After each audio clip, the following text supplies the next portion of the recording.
नमस्कार। सुबह के 7 बजे हैं। इस वक्त के बुलेटिन के साथ मैं हूं अनुपम। प्रदेश की हर छोटी बड़ी खबरों को लेकर के शुरुआत करेंगे आज की सबसे अहम और बड़ी खबर के साथ। खबर बांदा से आ रही है, जहां पर मुख्तार अंसारी की सुरक्षा में सेंध की बात सामने आ रही है। बता दें कि बांदा जेल में बंद एक कैदी कल देर शाम जेल से फरार हो गया है। बाहुबली विधायक, उत्तर प्रदेश का डॉन माफिया मुख्तार अंसारी भी इसी जेल में बंद है। कैदी के फरार होने के बाद बांदा जेल के अंदर इमरजेंसी अलार्म बज गया था। सूत्रों की अगर माने तो जेल के अंदर गोली चलने के बाद या बड़ी परेशानी होने पर ही अलार्म बजता है। कैदी के फरार होने की सूचना के बाद मौके पर देर रात सीओ और सिटी मजिस्ट्रेट भी पहुंचे। 1 घंटे की गहन तलाशी के बाद भी फरार कैदी नहीं मिला है। भारी सुरक्षा के बाद भी कैसे भागा जेल में बंद कैदी, यह अपने आप में एक बड़ा सवाल है। मुख्तार अंसारी भी इसी जेल में, बांदा की इसी जेल में यहां पर बंद है।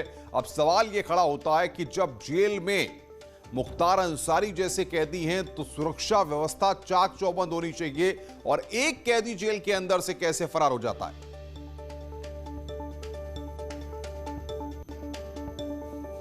हुआ था ये 7:30 बजे के बाद, ये गणना के समय ये मिसिंग पाया गया है। इसमें अन्य कैदियों से और जेल के कर्मचारियों से पूछताछ से ये पता चला है कि वो खाना वाना खाया है, जेल के बैरक नंबर 4B से वो पानी लेने के लिए बाहर निकला है। उसके बाद से वो वापस नहीं लौटा है। कयास जेल के अधिकारी ये लगा रहे हैं कि वो चूँकि चोर है तो वो कहीं अपने को छिपा लिया, इसकी संभावना ज़्यादा बता रहे हैं। और बातचीत करने के लिए अंकित त्रिपाठी हमारे संवाददाता बांदा से हमारे साथ फोन लाइन पर जुड़ रहे हैं।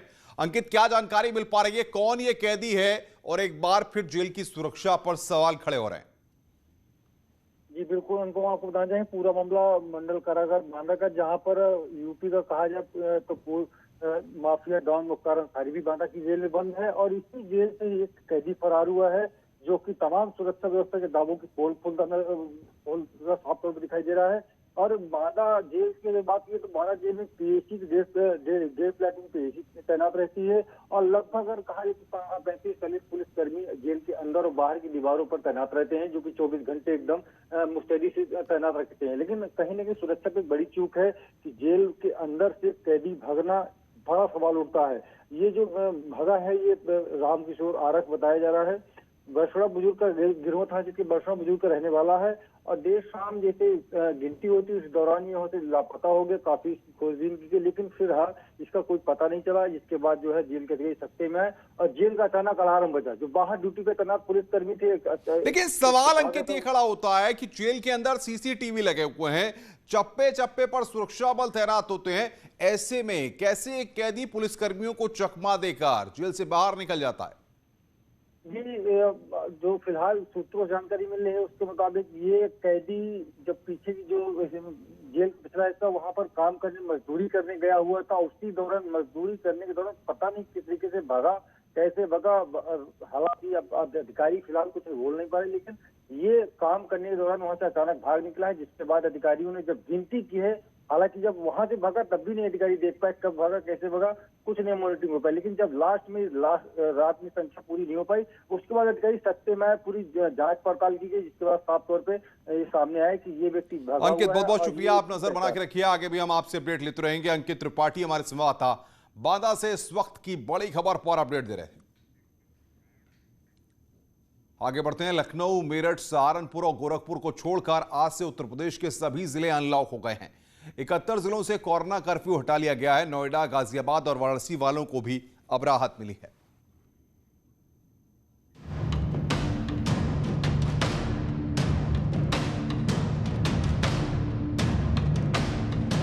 यूपी के 75 जिलों में से 71 जिलों को अब कोरोना कर्फ्यू से मुक्त कर दिया गया है। आज से 4 जिलों को छोड़कर अन्य सभी जिलों से कोरोना कर्फ्यू हटा दिया गया। प्रदेश सरकार की ओर से T3 की नीति लागू कर दिखाई जा रही सक्रियता के चलते प्रदेश के सभी जिलों में कोरोना के ट्रिपल डिजिट वाले केस आना बंद हो गए हैं। हालांकि मेरठ, लखनऊ, सहारनपुर और गोरखपुर में अभी भी कोरोना के एक्टिव केसों की संख्या 600 के ऊपर बनी हुई है, इसीलिए अभी इन जिलों में राहत नहीं दी गई है। गौतम बुद्ध नगर, गाजियाबाद और वाराणसी को भी राहत दी गई है। इन जिलों में भी आज से कोरोना कर्फ्यू हटा लिया गया है। आज से नोएडा में आपको सभी दुकानें और बाजार खुले नजर आएंगे। हालांकि इस दौरान कोरोना प्रोटोकॉल के नियमों का विशेष ध्यान रखना होगा।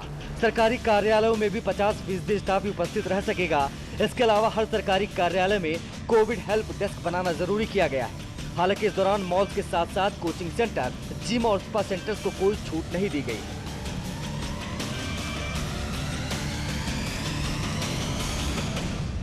मार्केट्स सुबह 7 से शाम को 7 बजे तक खुलेंगी। वीकेंड की जो कर्फ्यू है तथा नाइट कर्फ्यू है वो यथावत जारी रहेगी और जो भी मार्केट्स है वहाँ पे सोशल डिस्टेंसिंग का तथा मास्क पहनना ये अनिवार्य होगा। प्राइवेट ऑफिसर्स को भी निर्देशित किया गया है कि किसी भी लक्षण युक्त व्यक्ति को वो प्राइवेट ऑफिसर्स में काम करने नहीं देंगे। तेजी से बढ़ते कोरोना और हो रही मौतों को देखते हुए योगी सरकार ने पूरे प्रदेश में कोरोना कर्फ्यू को लगाया था, लेकिन अब 600 से कम पॉजिटिव केस वाले सभी जिले अनलॉक हो गए हैं। 3T फॉर्मूले का असर बड़े पैमाने पर दिखाई भी पड़ा है, लेकिन अब यहाँ से पूरी जिम्मेदारी हमारी और आपकी होगी कि हम सोशल डिस्टेंसिंग का पालन करें और मास्क लगाकर ही बाहर निकलें, ताकि कोरोना की तीसरी लहर को हम रोक सकें। Bureau report, news 18। इधर लखनऊ से बड़ी खबर आ रही है। योगी सरकार 20 जून से राशन बांटेगी। इस योजना का लाभ 14.71 करोड़ लोगों को मिलेगा। योगी सरकार फ्री में राशन देगी। इस योजना के तहत 3 महीने का फ्री राशन दिया जाएगा। हर यूनिट पर 3 किलो गेहूं, 2 किलो चावल लाभार्थियों को दिया जाएगा। तो फ्री में राशन देगी योगी सरकार। इस वक्त की बड़ी खबर। हर यूनिट पर 3 किलो गेहूं और 2 किलो चावल यहां पर 20 जून से योगी सरकार बांटेगी। 14.71 करोड़ लोगों को इसका फायदा मिलेगा। आगे बढ़ते हैं। उत्तर प्रदेश में मंत्रिमंडल विस्तार और नेतृत्व परिवर्तन की अटकलों के बीच कल लखनऊ से लेकर दिल्ली तक हलचल काफी तेज रही। बीजेपी के उपाध्यक्ष और पार्टी के प्रदेश प्रभारी राधा मोहन सिंह ने कल राज्यपाल आनंदीबेन पटेल से मुलाकात की, लेकिन मुलाकात में क्या बात हुई इसका खुलासा नहीं हुआ। उन्होंने मीडिया के सवालों का जवाब तो दिया, लेकिन सियासी सवाल अब भी वैसे ही बरकरार हैं।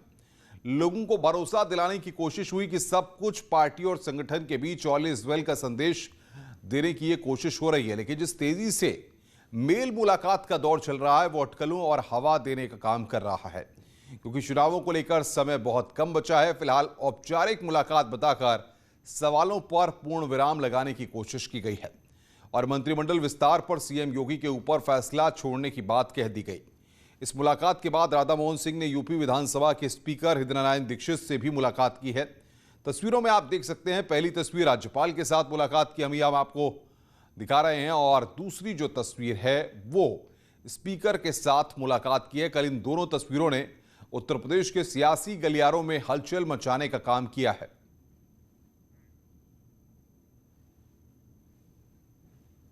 साहिबा से मेरी मुलाकात आज तक नहीं हुई थी, उसी कारण से आज मैं उनसे मिलने गया था। ये मेरा औपचारिक व्यक्तिगत में बदलाव के आसार हैं? ऐसा कुछ मामला नहीं। उत्तर प्रदेश का सरकार और संगठन बहुत मजबूती के साथ चल रहा है। देश के अंदर सबसे मजबूत संगठन और सबसे लोकप्रिय सरकार उत्तर प्रदेश के अंदर काम कर रहा है। नहीं, राधा मोहन जी बहुत पुराने हमारे मित्र हैं, एक बात, और लंबे समय तक संगठन मंत्री और भिन्न भिन्न दायित्वों पर रहे। उत्तर प्रदेश के प्रभारी हैं इस समय संप्रति। उनके मन में आया कि दीक्षित जी से भी भेंट की जाए, काफ़ी दिन से भेंट नहीं थी। फोन आया, मुझे अच्छा लगा, हम लोग बैठे। ज़्यादातर चर्चा साहित्य और प्राचीन इतिहास को लेकर हुई। वहीं डिप्टी सीएम दिनेश शर्मा और बीजेपी के प्रदेश अध्यक्ष ने मुलाकातों के बीच सियासी चर्चाओं से जुड़ी अटकलों को गलत करार दिया। उन्होंने कहा कि यह सामान्य मुलाकात है। हमारे वहाँ सामान्य तौर पे हुआ ही करती है बैठकों में। कोई अगर आप देखें जो विस्तार की चर्चा है, नहीं ये अधिकार माननीय मुख्यमंत्री का और संगठन का होता है, उसका वो कभी भी प्रयोग कर सकते हैं।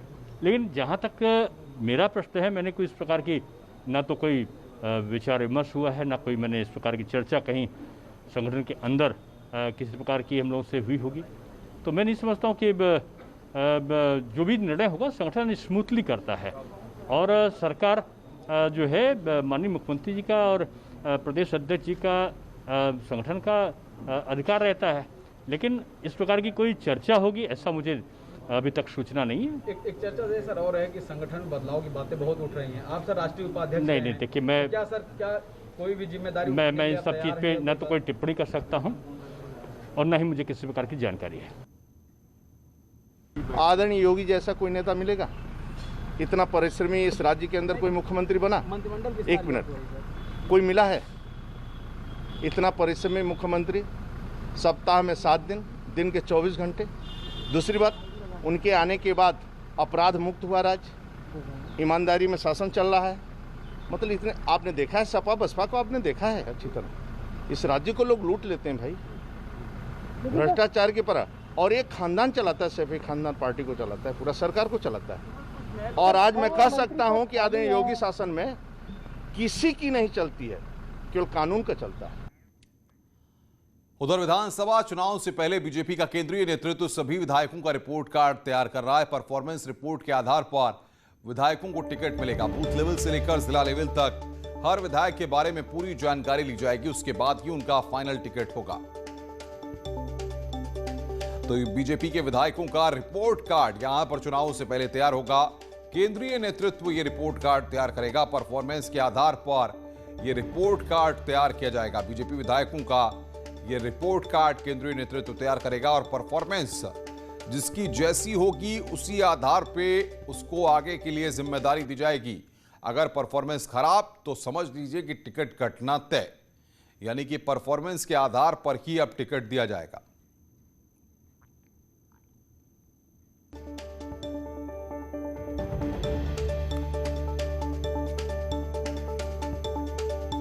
आगे बढ़ते हैं। सोमवार यानी कि आज से उत्तर प्रदेश की महिलाएं पिंक बूथों पर जाकर टीका लगवा पाएंगी।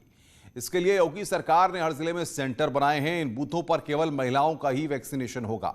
इसकी तैयारी के लिए सीएम योगी ने टीम 9 के अधिकारियों को कल ही आवश्यक दिशा निर्देश दे दिए थे।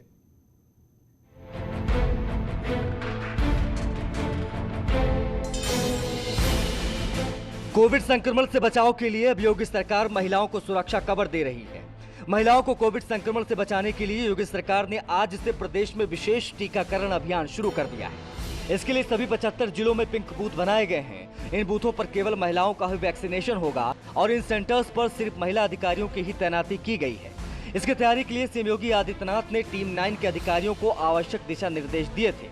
सरकार की ओर से यूपी में पहले से ही 18 से 44 और 45 आयु वर्ग से ऊपर के बुजुर्गों के लिए टीकाकरण अभियान चलाया जा रहा है।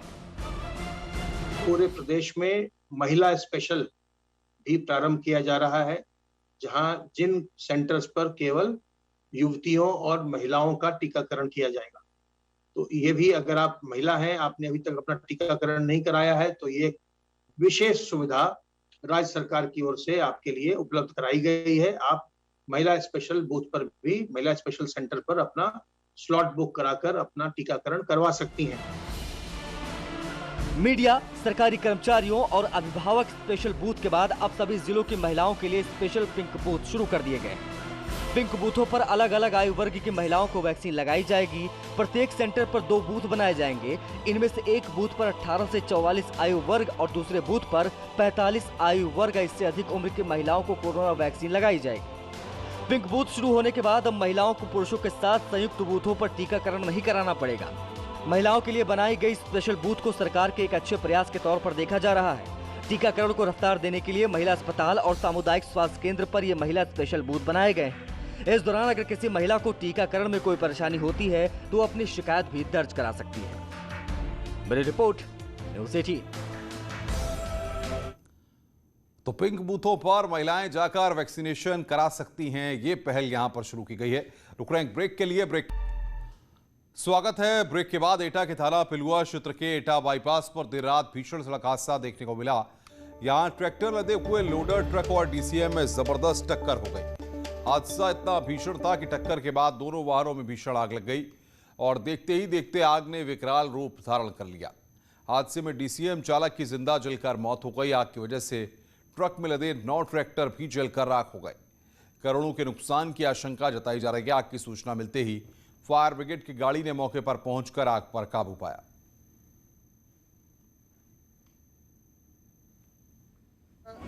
दोनों गाड़ियों में आग लगी हुई थी। फायर टेंडर को बुला करके आग को बुझाया गया है, जिसमें 9 ट्रैक्टर जो नए ट्रैक्टर थे स्वराज कंपनी के वो जलकर बिल्कुल खाक हो गए हैं और ट्रेलर और डीसीएम भी जल गई है। सर कोई कैजुअल्टी है क्या? अभी ज्ञात हुआ कि एक जो डीसीएम का ड्राइवर था उसको उसकी मृत्यु हो गई है, उसको जिला अस्पताल में उसको रखा गया है। यूपीएसटीएफ ने कल शाम 1 लाख के इनामी बदमाश परवेज को मुठभेड़ में ढेर कर दिया। यह मुठभेड़ गोरखपुर के चिलवाताल इलाके में हुई है। परवेज खान मुबारक गैंग का शूटर था और अंबेडकर नगर का कुख्यात बदमाश था। इस बदमाश पर अंबेडकर नगर में बीएसपी नेता जुरगाम मेहंदी की हत्या का आरोप था। परवेज ने दंदाड़े जुरगाम की हत्या करके सनसनी फैलाई थी। वारदात के बाद से वो फरार चल रहा था। उस पर पूर्वांचल के दूसरे जिलों में भी कई संगीन मामले दर्ज हैं।